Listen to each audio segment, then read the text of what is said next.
Welcome to a great panel discussion on the circular economy.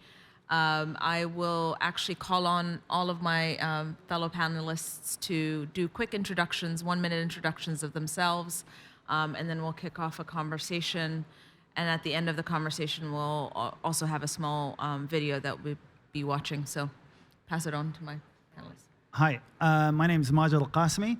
I'm one of the co-founders for a consultancy based out of Dubai here. We do food security and sustainability. I spent the last 10 years in government, both local and federal, overseeing pretty much everything from biodiversity, sustainability, agriculture, and ultimately food security as well. And we set up the consultancy in 2020 because we saw the need for creating more accessibility for sustainable technology, as well as understanding the principles of circularity in all sorts of businesses, as well as government. So thank you very much for having me. Hi, good afternoon, everybody. Thank you for having me as well. My name is Laila Mustafa Abdullatif, and I am the Director General of Emirates Nature in association with the Worldwide Fund for Nature. We've been here since 2001, and we are the regional office of WWF, a global conservation organization. We work in a number of different areas, actually, on wildlife and biodiversity conservation, climate action, food and water security, financial sustainability in terms of sustainable finance, and last but not least, the circular economy from a green recovery perspective. So thank you for having me here. Hi, good afternoon.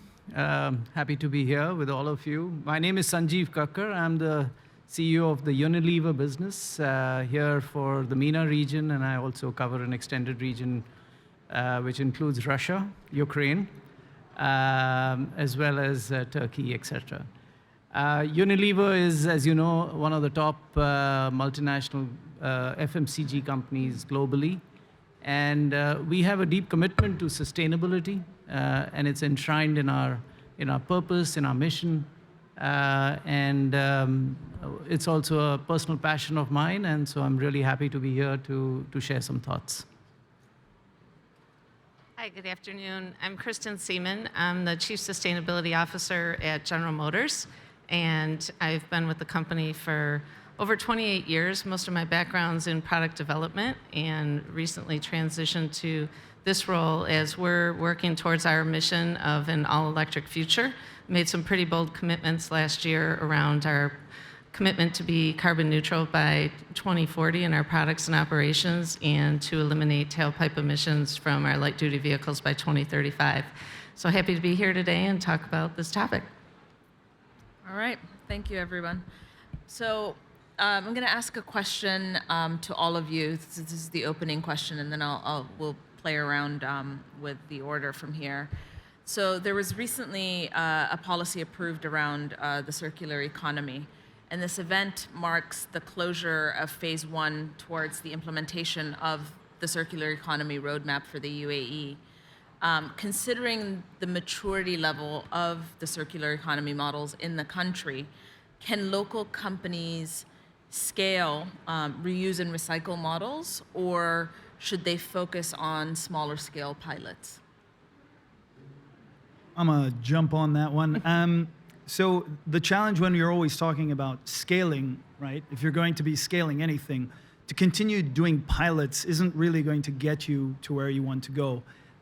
If you're going to scale this kind of work, we need to be able to rally all of the private sector around this kind of activity, whether it's recycling, reusing, or even finding all of these other streams, raw materials to move into other operations. It's not going to work when you silo and you pilot everything. I think there's a lot to do in terms of getting the private sector to come together and to see this whole space and the practice of circularity as not only a scaling challenge, but also a cohesion of the market. So there are a lot of pilots here and there that have been executed, but a good example I've had from a friend of mine who runs an F&B practice where they deliver food to homes. What he did, trying to make sure he was getting sustainable packaging, He realized he couldn't afford it alone, so what he did was he went to his competitors, he sat down with them and said, hey, don't you all want to also provide sustainable packaging to our clients? And they agreed, and they said, okay, well, let's bulk purchase together. And that's the kind of practice we need to see if we want to see circularity work here in this market. The UAE alone has its challenges between Emirates, and what we need to do is we need to take those sort of silos and those segregations out and bring everybody together. So whether you're in waste management, right? The waste management teams need to come together, the companies need to come together, and we need to look at the problem together. We need to look at where all of these resources can come under a shared opportunity as opposed to everybody trying their own thing. And that repeat and that sort of multiplying of activity really should come under one umbrella. That, for the next phase of circular economy, we kind of need everybody to get it hand in hand and to execute together to really scale the operations in the country. Thank you, Sarah. I tend to agree actually quite a bit with Majed here. The reality is we are consuming 60% more than the planet is able to provide us as human beings. And we need to move away from this linear approach, which is strictly looking at raw material extraction, manufacturing of a product, consumption of that product, and then it ends as waste. And the UAE has actually done quite a lot over the last year. I happen to sit on the council of the circular economy. And it's great to see that not only are the government providing that framework for a circular economy approach, the private sector was ahead of the game and really driving that transformation quite a few years back. We happen to form with the private sector companies, including Sanjay here, Unilever, a coalition of companies that really wanted to trial out and pilot, in that case, a circular economy model that looked at how do you recover plastic bottles in the market. These private sector companies formed a coalition called the Circle Coalition, and that has really provided immense information around the barriers in the UAE for circular economy, which supported and informed the policy framework that was just recently developed and continues to develop. So I do feel that scalability is extremely crucial for the private sector. I do think that there are still opportunities to pilot and to prototype and experiment in the market, but not to do that in silos, rather to do that through a coalition of private sector companies so that they can really learn from one another and inform policy once they understand, or once we collectively understand, what those existing barriers still may be. Sanjiv. So, look, I think we all agree on the fact that pilots are good to start with. They establish proof of concept, but ultimately what we need is scale. Because without scale, you don't get economies which encourage the entire ecosystem to build. It's not easy to start a circular economy. It requires, as we have seen from our experience of working here in the UAE and elsewhere, it requires multiple stakeholders to come together. It requires a collection infrastructure which needs consumer participation. Consumers have to be willing to sort their waste. It requires collection. It requires sorting that collection out. It requires reprocessing. It requires investment to be able to produce and convert that into PCR. Honestly, I mean, we've been trying to get this started here, and we've been working closely with a number of partners and stakeholders. But getting that ecosystem going needs economies of scale. It requires users of PCR, like companies like ours, to say we are committing for 5,000 tons or 10,000 tons or 15,000 tons of recycled plastic, and we commit to use it in our packaging. But then it requires an ecosystem facilitated by governments, by public-private partnerships, to ensure that that ecosystem kickstarts and we get the circle moving. So it's not, pilots can establish proof of concept, but I think in the UAE now, if we have to realize the vision of getting to at least 75% of our waste being diverted out of landfills, then we need to move beyond pilots. And I hope that today we can discuss some of those actions which will help us to get beyond pilots. Great. So I think it's a really important topic, and it's great to hear us all so aligned on this. You know, as we look at our transition, not only is, you know, the most environmentally friendly vehicle electric, but it's circular. And so at General Motors, it's, you know, it's really ingrained in our entire design phase from the very beginning of creating, developing the product, and understanding the products that we're using, the technologies we're using, and then all the way into how do we recycle it at the end.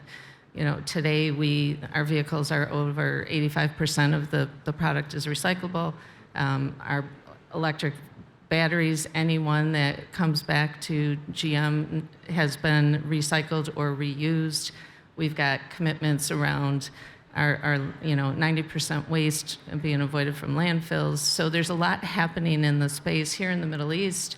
They've been working with the distribution centers for all of their packaging and pallets to be recycled or reused. They also have partnerships where they've taken over 8,000 transmissions and engines and used those then to recycle and reuse as well, and commitments around that. But I think it's a lot of what we talked about here. One of our mantras at GM is everybody in, because it can't be done alone. It does take partnerships with both public policy, with our supply base. We've been working with AIAG, which is an automotive consortium of our competitors for the same reasons, right? We need to come up with materials that are sustainable, and we don't want a unique solution for us. It needs to be one that works for the whole industry. And so those partnerships and really coming together with public, with private, with governments, and working to develop those solutions. Well, this segues nicely into my next question. So I'll start with you, Kristin, because it is tied to, it's a continuation of what you're talking about in terms of public-private partnerships, which is, you know, in the current world environment, climate change is requiring a shift in business models. And in order for companies to align with circular economy requirements, is there a space for public-private partnerships? And if so, what does that look like to you? Yeah, I mean, for sure. As you look at the biggest part of our carbon footprint at General Motors is the customer usage of our vehicles. Traditionally, we, you know, have done a lot in our operations space, but that really comes down to it's only about 2% of our carbon footprint. Over 75% is the customer usage of our vehicles. So that transition to an all EV future is really what's going to make the difference. Again, you know, that EV future also being a circular, you know, economy view. But when you think about how we get there, we can't make that transition on our own. We need the infrastructure to take place. We need policies to be there. We need to work with our dealers, with our customers, and really create an environment where everybody can see themselves in that EV future. It won't be done with just private. It won't be done with just policy. It needs to be working together and coming up with those solutions to make it happen and make it a reality. No, absolutely. Look, getting that ecosystem to fire does require the private sector to come in, because the private sector brings in innovation, it brings in investment. And ultimately, you know, for any ecosystem to build, there has to be demand. And I think the private sector provides that demand. Particularly in the case of plastics. The public sector, the governments especially, play a crucial role in this, because they need to provide the frameworks, they need to provide the institutional mechanisms, they need to provide the incentives, they need to also provide, I would dare say, you know, the stick and the push. To make sure that those who are not doing this start doing this. So honestly, you need a combination of things happening here, and just trying to, you know, do it either relying on one end of the ecosystem to do it is not going to work. And wherever this has worked, it has come together because different entities have all come together. This next question's for you. Okay. The circular economy has demonstrated a strong potential to capitalize upon emerging digital technologies such as big data, AI, the Internet of Things, among others. What would be the key drivers to push for technological advancements in the circular economy in the UAE?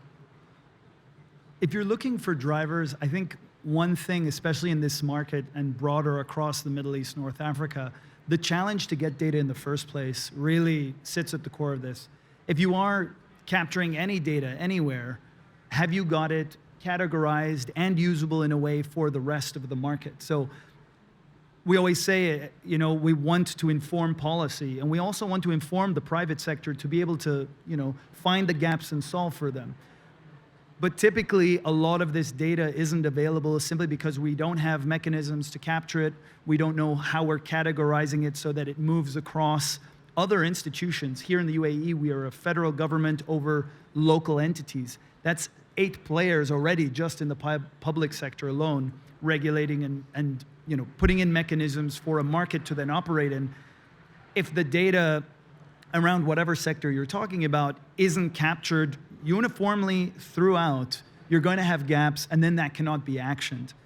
Once you do have that data, and it needs to be made available. So the transparency around that data is going to be critical so that you can act on whether it's a gap or an opportunity to be able to bring the right players from the private sector, create an enabling environment through policy or regulation, and ultimately ensure that you're driving your economy and your sustainability and circular economy forward.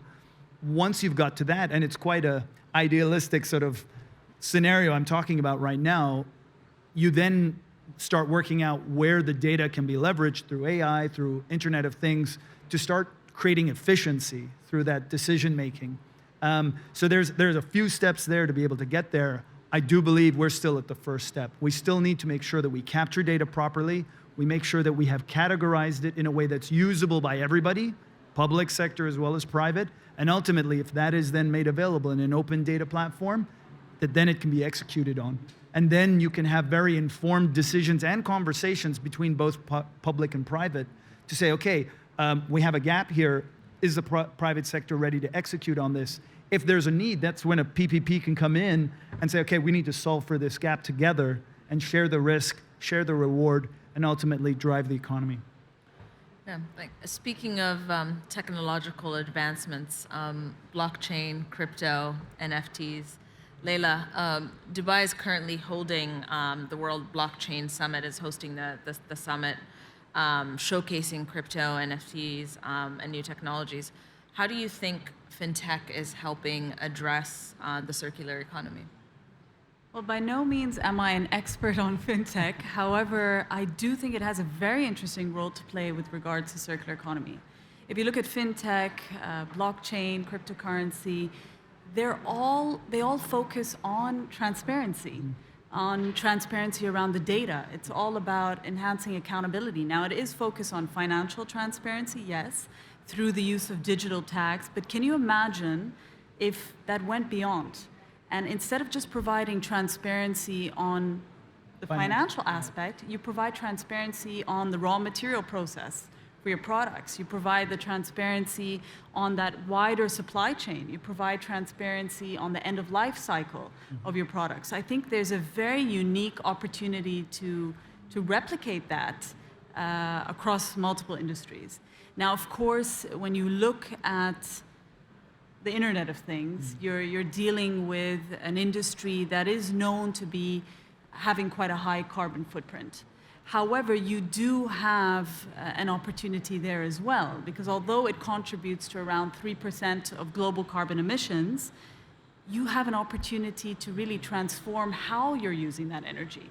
So for example, Ethereum has come out and said that they will reduce their carbon footprint by 99% in 2022 alone.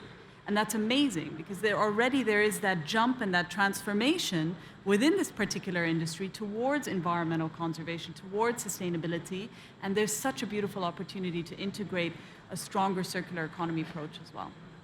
If I could just add to that, there's another thing in when you have that transparency, you can actually display to all consumers really who's holding the line, really who's really walking the walk, and ultimately, from a fintech perspective, reduce the friction to then be able to transact on that data and on that information.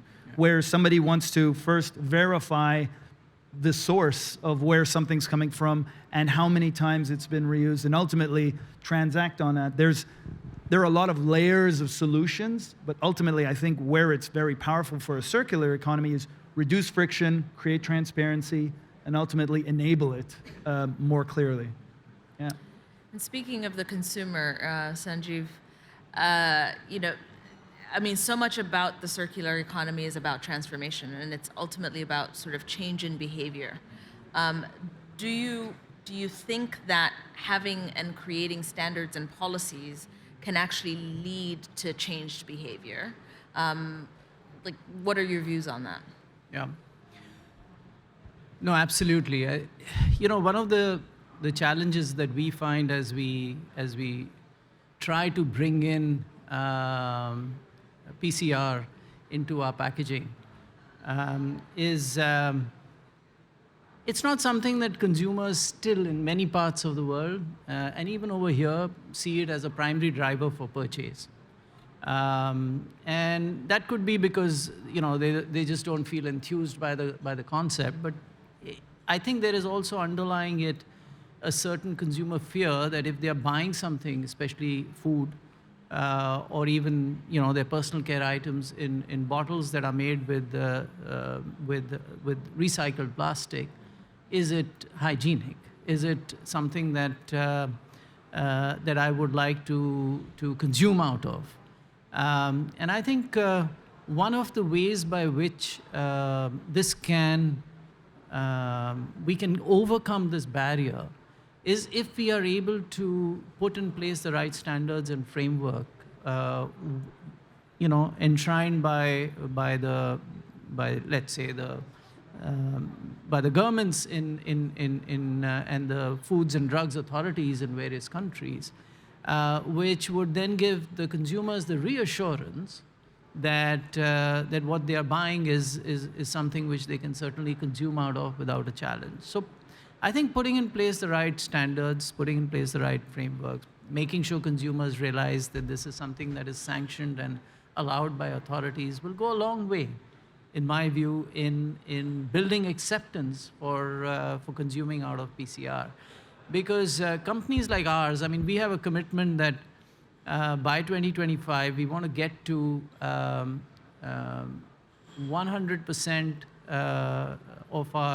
of our plastics should be recyclable, and at least 25% of our plastic consumption should come from post-consumer recycled resin, which is a big ask, and which would mean that in some of our brands, pretty much every SKU would be getting converted into PCR. Now, if that's going to see a pushback from consumers, that's going to be a challenge for businesses like ours. So whilst we will advertise and we will try and build the momentum behind it, but having in place the right institutional frameworks will certainly help to make sure that consumers also see it in the right way. Kristin, you want to add to that a little? Sure. I know what it's like to transform your industry, because that's we're doing a complete transformation, and it does really take providing. I think the consumers need to have a product that they still want, right? So they want to do the right thing and have a sustainable product, but it still has to meet their needs. And I think it comes back to maybe making our discussion a little bit circular too. That we need to have those partnerships with policy, with private sector and public sector, to be able to show consumers how they can still meet their needs. In our case, right, the infrastructure being there for an EV transformation, the charging needs to be there. It needs to be able to see that you can have products across every price point, every segment, so they can see their life become an EV future. So I think it all becomes a circular discussion, right, of how you connect all of those and make it a reality for the customer. Yeah. So Laila, circular economy directly implies reverse logistics to some extent, and which emphasizes the management of returning goods from the consumer to the point of origin for replacement, restoration, recycling, etc. Especially in the case of potential reuse of organic material. What role can private stakeholders, such as logistics companies or even NGOs, play in shifting, amending, or directing the consumer behavior towards greener practices? Thank you. Well, I think, again, there's a role for everyone to play in this particular case. And again, with private sector providing more of those sustainable products at the onset, you're already creating a norm for circular economy. If you're extending the life cycle of your products, if you're requiring your consumers to bring back those products after use and incentivizing them through offers, et cetera, you're creating that norm, because circular economy, I think, can be quite complicated for people if they're not used to talking about it on a day-to-day basis. So I think just making it the norm is one way to solve this issue. With regards to NGOs, I believe we have a very important role to play when it comes to raising awareness, an important role to play to with regards to talking about the economics behind circular economy, working with the government sector as well to put in place the right framework and policy incentives for the private sector to be involved at a much more strategic level in circular economy. I think there's also an opportunity to encourage through incubator and accelerator programs smaller social impact enterprises to integrate circular economy right at the beginning of the inception of their business models. And I think that's where it really is a full circle, all sector approach. Does anybody else want to take that question? I'll jump in on one part where when you've got that reverse logistics, we've worked with a client who runs a waste management operation, and really there does, and I really appreciate what the private sector here as well on the panel have said, you have to really from the outset have the intention. And we were tasked to come in and to support, because the question was, how do we get into food security? How do we get into sustainability in a bigger way? And really, you have to make that part of the core being of the company. And we did a strategy exercise where we looked at what they had. And from an organic matter perspective, waste management companies putting a lot of this stuff into certain processes where you take circularity and you say, okay, we have the knowledge and the awareness, we'll help our client understand and see that. And they're right at the drawing board, as it were, said, okay, how do we bring carbon cycles back into the economy? How do we bring nitrogen cycles back into economy? How do you divert all of this organic matter going into waste, landfill and into that sort of one directional and bring it back? And that takes a lot of stakeholder engagement. You need to understand, is there demand for this? Can you bring this raw material, or does it need to be processed again into something more usable? And ultimately, is there a big enough market, right? And if the market doesn't know it's an opportunity and an option, you're not going to be able to. So somebody needs to pioneer, and we have some of these, global companies that are doing it here in our backyard and on the global stage. But the more we can find like-minded SMEs, medium-sized companies, large companies who all want the same thing, and look to see, okay, where's the common resources that we could use and bring that to the table, then you'll get that spark. And that's when you pick out that gap and you say, okay, cool, we want to deal with nitrogen circularity. Well, we don't have the right policy. And this is where the group, the coalition, can turn to the government and say, okay, we need an enabling environment until this can be self-sustaining. And that's really that part where the NGOs are doing all the awareness already. Let's bring everybody into one room and have a conversation. Speaking of markets, we're going to stick with you. The UAE government has recently just released a new law on cooperatives, allowing them to enter the stock markets and increase both their financial and reputational weight. In this regards, what contributions could these cooperatives now bring to the circular economy and sort of the private markets? Okay, not to keep going on about this circularity, but this is really, we're coming back to the first question where you're saying, okay, how do we scale things? When you look at the history of the UAE and cooperatives, we used to do, and we still have, the most successful cooperatives were consumer cooperatives, right? This was a matter of creating the ability to purchase at a price that was beneficial to the consumer cooperative, basic goods, our basket of goods, as it were, at home. Now we're looking at the UAE from a producer and a manufacturing perspective and saying, okay, we need scale here as well. And where we have all of these SMEs, maybe the cooperative law is what's going to enable not only this coalition to sort of talk about it, but to execute together. And when you find like-minded businesses and operators come together, you can scale them all together. And ultimately, there can be profit-taking, there can be a real value proposition and opportunity in the market to do good, to do things in a circular fashion, and ultimately bring that. So what's so important about the cooperative law here is, as a country with a very small footprint as is, with smaller operators, scale is critical. We operate a global trade hub. We have global massive companies coming in and importing goods. They land in our shelves. From a food perspective, we have the world trading through the UAE. We're one of the biggest trade hubs globally. And there's a lot of stuff landing in our market and going nowhere. So the idea is, how do we capture that value and continue to reuse that? And well, if we can create functional cooperatives around this circularity operation, we've got a lot to win, because to have it land and only go to landfill is really an opportunity lost. Thank you. So one closing question for everyone again, and then we'll watch the short video. Mm-hmm.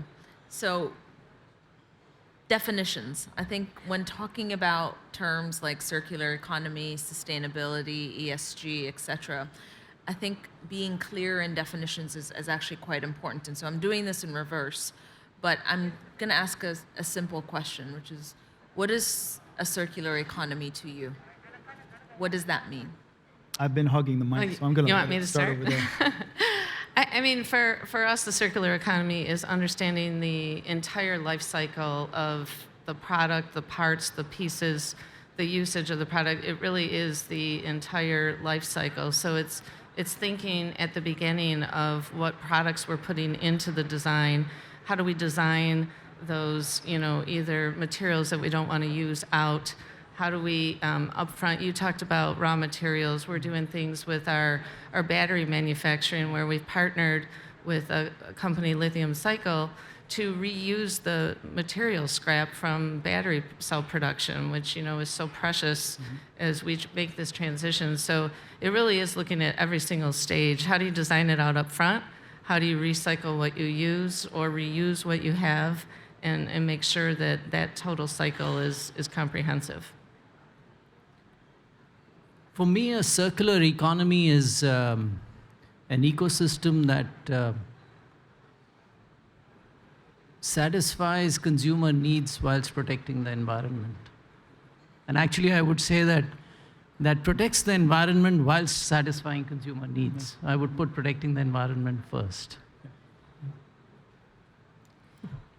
For me, a circular economy is really looking at all of the steps in the value chain. So factoring in the raw material extraction, the manufacturing of your product, the consumption of your product. Once it's in the market, how do you retrieve that back and reuse those materials? So it really is taking that linear approach into a circular approach and making sure that, as Sanjay had mentioned, you're reducing the impact, if you will, on the planet, and you're doing that by extending the life cycle of the product that's in use and constantly throwing in innovative ways to reuse those materials throughout the process. When you're talking about circularity, my reference is always nature. So ultimately, if there's a circular economy that's working really well right now, it's the natural world. It always is efficient. There is no wastage. And if you're going to try to biomimic and really do what nature does best, if there's anything we're pulling from the environment, we need to make sure, as efficiently as possible, we use and reuse before we make it a waste. There is no waste in nature. There's always some other organism that's benefiting from an output of another. And really, at a sort of ideal scale, we want to make sure that we're accounting for everything that's been discussed right now in the panel, and in the definitions encompasses making sure that energy, raw materials, and ultimately the benefit for everybody, including the environment, is constantly growing, right? As a whole system, the Earth takes in sunlight and then nature does its thing, and then we start inefficiently using those opportunities that the ecosystem has created, that nature has created. We need to learn better on how to do what nature does and make sure that we're giving back as part of our stewardship, really, of the environment. And that's, for me, circularity is stewardship, that we know our responsibility and our part to play as part of nature. That is the ultimate goal, really. Thank you. We'll have some room for a couple of questions if there are any questions from the audience that we can take.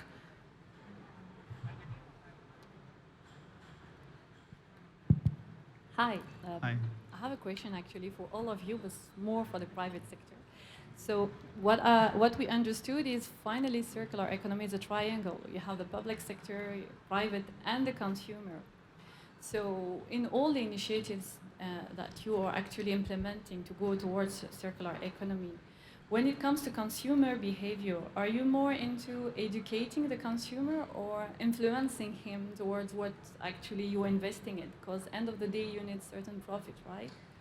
So my question is, how do you take the consumer in?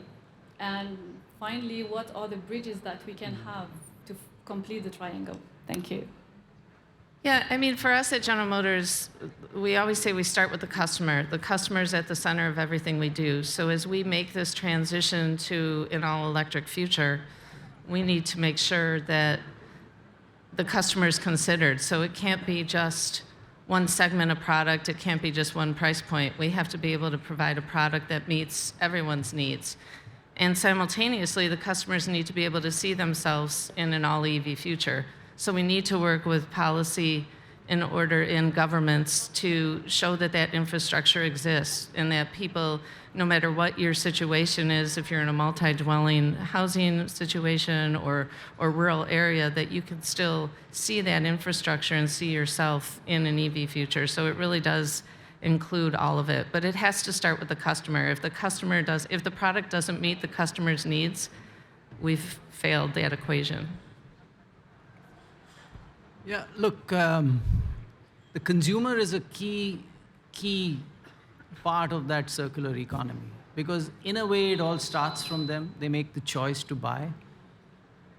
They make the choice to consume certain kinds of products, and then how they dispose of or how they use the product in its life cycle also influences what happens subsequently in the circular economy. What we find is that we have to certainly make sure that we are influencing consumer choice, and our brands are playing a key role in terms of driving that choice. What we've found, for instance, is that brands that are propagating sustainable behavior and are working to solve societal problems are growing significantly faster than brands that are not, in our own business. Yeah. So clearly over here, there is something over here that is working with consumers. And consumers are voting with their money for brands that are doing the right thing. The question then is that, how far can we push this as a business? And which brands do we use to push this? Because not every brand can propagate something like this. So certainly influencing consumer choice is a key factor in making sure that we kickstart this. But at the same time, it's also about educating consumers. It's also about making sure that they understand that by making sustainable choices, they are going to be able to, create a better environment and the communities within which they live.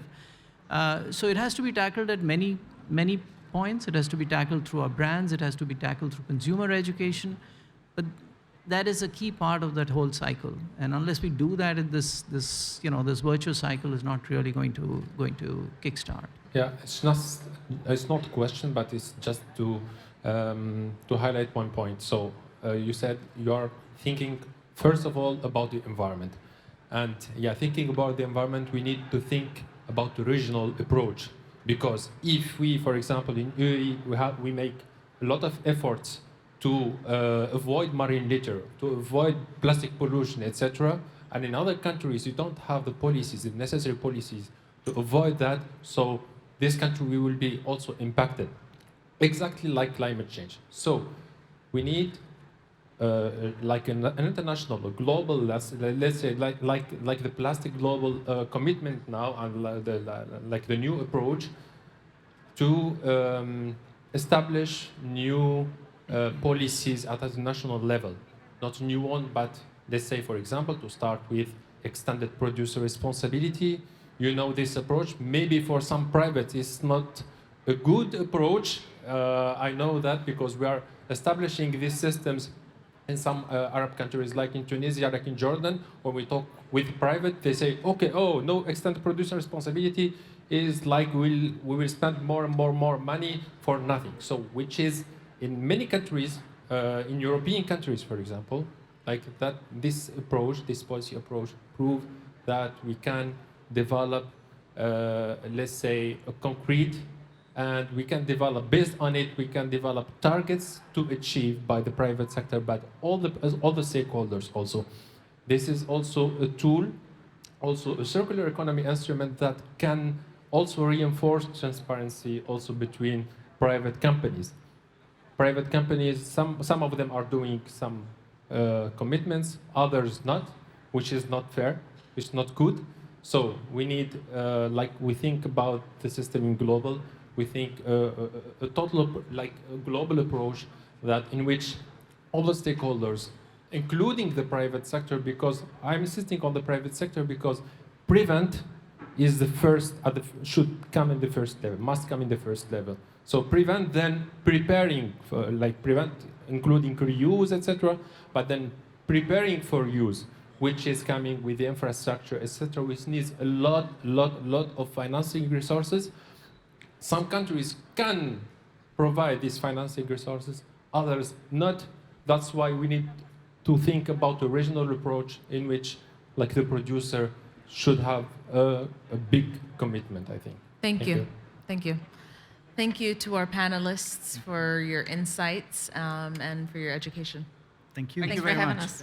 Thank you very much. The video.